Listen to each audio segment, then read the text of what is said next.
जय श्री राधे। पूज्य श्री सद्गुरुदेव भगवान के चरणों में प्रणाम। पूज्य श्री रुक्मणी बाई जी का जीवन चरित्र।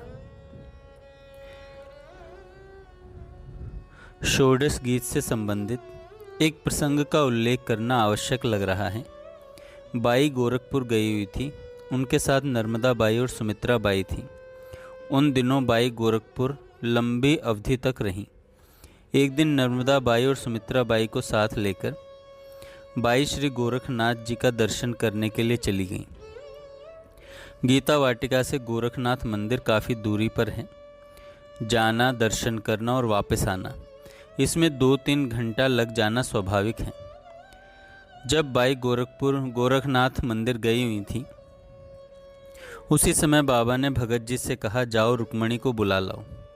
भगत जी ने बाई को बहुत खोजा, परंतु बाई मिली नहीं। इतना पता अवश्य चल गया कि वे दर्शन करने के लिए गोरखनाथ मंदिर गई हुई हैं। बाबा ने भगत जी को 2 बार और भेजा कि यदि रुक्मणी आ गई हो तो बुला लाइए। 3 बार खोजने के बाद भी भगत जी को बाई नहीं मिली तो भगत जी भी कुछ झुंझला गए। दर्शन करके ज्यों ही बाई गीता वाटिका वापस आईं, उनको पता चला कि उनकी बड़ी खोज हो रही है। बाई सीधे भाई जी के पास गई। बाई को देखते ही श्री भाई जी ने कहा, तुम लोगों ने वहाँ बड़ी देर लगा दी। बाबा तुम लोगों को खोज रहे थे। 3 बार भगत जी को भेजा, परंतु तुम लोग मिले नहीं। तुम लोग तो गोरखनाथ जी के दर्शन गई थी और वे ही श्री गोरखनाथ जी महाराज तुम लोगों से यहाँ मिलना चाह रहे थे। यदि तुम लोग यहाँ रहती तो यहीं उनका दर्शन हो जाता। एक बात और है, बाबा तुम लोगों को षोडश गीत की पुस्तक और प्रसाद देना चाहते थे। तुम लोग जब नहीं मिली तब उन्होंने यह पुस्तक और प्रसाद मुझको दे दिया कि जब आवें तो तुम लोगों को दे दिया जाए। यह षोडश गीत की पुस्तक और प्रसाद तुम लोगों को बाबा की ओर से मैं दे रहा हूँ। बाई ने अपना आंचल फैलाकर वह पुस्तिका और वह प्रसाद ले लिया। उन पुस्तकों पर श्री भाई जी के हाथ से तीनों का अलग अलग नाम लिखा हुआ था। श्री भाई जी की लेखनी से लिखित नाम को देखकर और उस पुस्तिका को प्राप्त करके तीनों को बड़ी प्रसन्नता हो रही थी। इस घटना के बाद बाई फिर कभी गोरखनाथ मंदिर गई ही नहीं। उनकी यह आस्था हो गई कि गीता वाटिका में ही जब सभी का आगमन होता है और दर्शन मिलता है, तब फिर अन्यत्र जाने की आवश्यकता ही क्या है। यह सोचकर अब वे गीता वाटिका की सीमा से बाहर जाती ही नहीं थी। इसके कुछ दिनों बाद बाई भागलपुर आ गईं।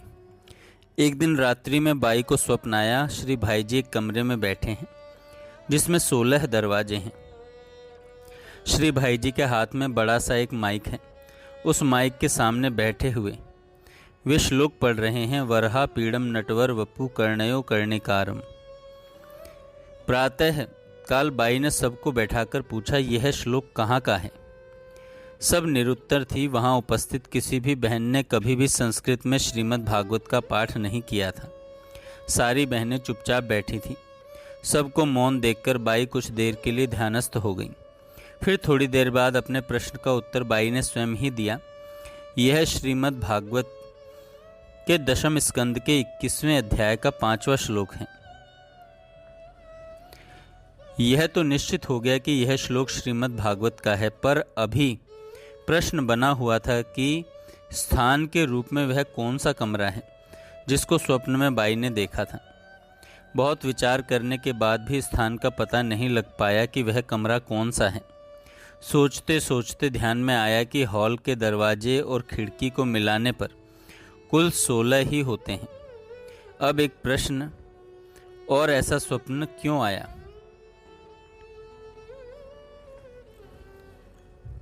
ऐसा स्वप्न क्यों आया?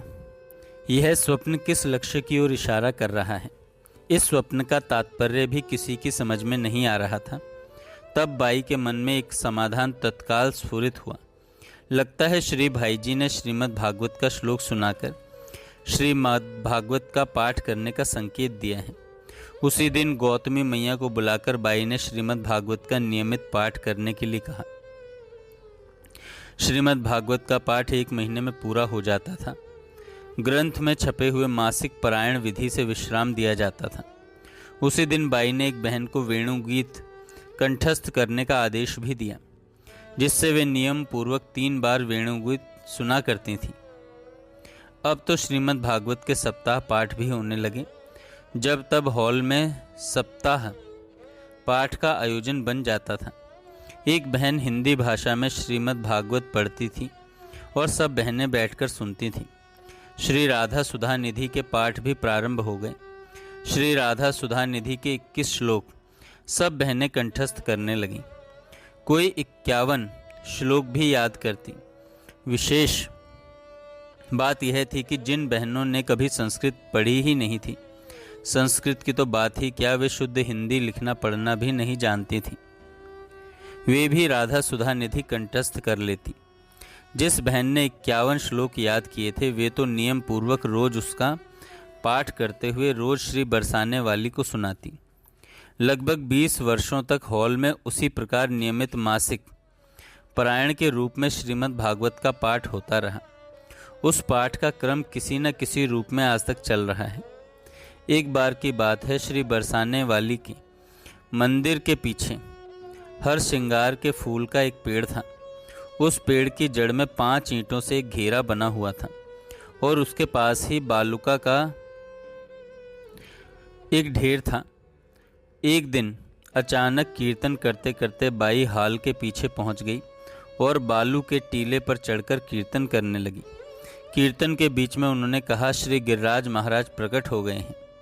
बाई ने कच्चा दूध, फल, फूल, जल लाने के लिए कहा।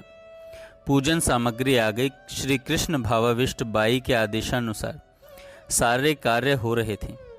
सविधि पूजन के उपरांत श्री गिरिराज महाराज की जय जयकार होने लगी। बाई ने बतलाया, श्री गिरिराज महाराज कृपा करके प्रकट हुए हैं, आज से इनका नियमित पूजन होगा। सभी बहनों का बाई पर सहज विश्वास था।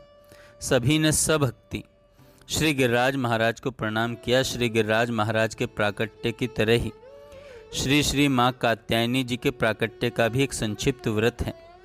एक दिन कीर्तन करते करते बाई परिक्रमा स्थली में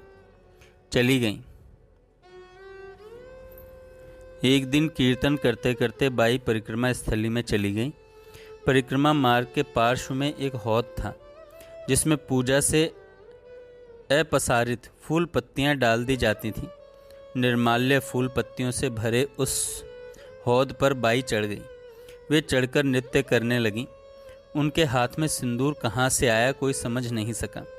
वह सिंदूर उन्होंने दीवार पर लगा दिया। यह सबने देखा कि दीवार पर सिंदूर लगा है। बाई ने कहा, उस सिंदूर पर हाथ की छाप लगाइए। हाथ की छाप लगवाकर बाई ने श्री माँ की जय जयकार बुलवाई। जगत जननी माँ की जय, करुणामयी माँ की जय, श्री कृष्ण प्रेम प्रदायिनी माँ की जय। जयकार के उपरांत बाई ने बतलाया, गोपियों ने मार्गशीर्ष मास में व्रत करके 1 महीने श्री माँ कात्यायनी का पूजन किया था। आज वही श्री माँ हम लोगों पर कृपा करके प्रत्यक्ष प्रकट हो गई हैं। उस दिन से श्री महिला संघ में मात्र पूजन होने लगा। इसी प्रकार श्री राधा कुंड, श्री कृष्ण कुंड के प्राकट्य की भी विशेष घटना है। बेगूसराय की पुष्पाबाई मस्करा एक बार बाई से मिलने के लिए भागलपुर आई थी। उन दिनों रात रात भर कीर्तन होता था। कीर्तन होते होते लीला होने लगती थी। कब प्रातःकाल हो जाता था पता ही नहीं चलता। उस दिन भी रात के 3 बजे श्री महिला संघ के ऊपर वाले कमरे में लीला हो रही थी। पुष्पाबाई मस्करा को ओढ़ना उड़ाकर फूल माला से सजा दिया गया। वे उसी तरह लेट गईं। उन्हें स्पष्ट आभासित होने लगा, श्री गिरिराज परिसर में श्री कृष्ण खड़े हैं। उधर से एक रास्ता है, उस रास्ते से चलकर वे आ रहे हैं। श्री गिरिराज तलहटी में जहाँ श्री राधा कुंड, श्री कृष्ण कुंड है, वहाँ आकर वे नृत्य कर रहे हैं।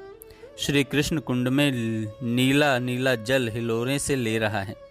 समीप वाले श्री राधा कुंड के जल में हल्की हल्की मिट्टी की झलक है और सादा जल है। वे सोचने लगी कि मैं क्या स्वप्न देख रही हूँ। वे उठकर नीचे उसी स्थान पर गई जहाँ उन्हें कुंड के दर्शन हुए थे। उन्हें उसी तरह लहराता जल दिखलाई दिया। वापस आकर उन्होंने सब बातें बाई को बतलाई। बाई ने कहा, चलो दिखाओ। वे बाई को लेकर वहां गईं और जो जो देखा था सब बतलाया। बाई ने कहा, जहाँ श्री गिरिराज जी हैं वहाँ श्री राधा कुंड, श्री कृष्ण कुंड तो है ही, पर आज तक वह केवल मैं ही देखती रही। यहाँ वृंदावन की सभी प्रमुख स्थलियाँ प्रकट हैं। आज श्री राधा कुंड, श्री कृष्ण कुंड के तुम्हें दर्शन हुए हैं। अब इनकी प्रकट में के रूप में स्थापना आज ही की जाएगी। पूजन सामग्री मंगवाई गई, कई बहनें आ गईं, भाभी जी भी आ गईं। उत्सव का सा वातावरण बन गया। राधा नाम कीर्तन करते हुए सभी बहनें नृत्य करने लगीं। उस दिन पूजन करके कुंडों की स्थापना हुई। एक दिन कीर्तन करते करते बाई श्री राधा कुंड, श्री कृष्ण कुंड पर पहुंच गई। साथ में कई बहनें भी थीं। कुंड में स्वयं उतरकर स्नान करने लगीं और कई बहनों को उतारकर स्नान करवाया। जो स्नान नहीं कर पाई उन्हें आचमन करवाया।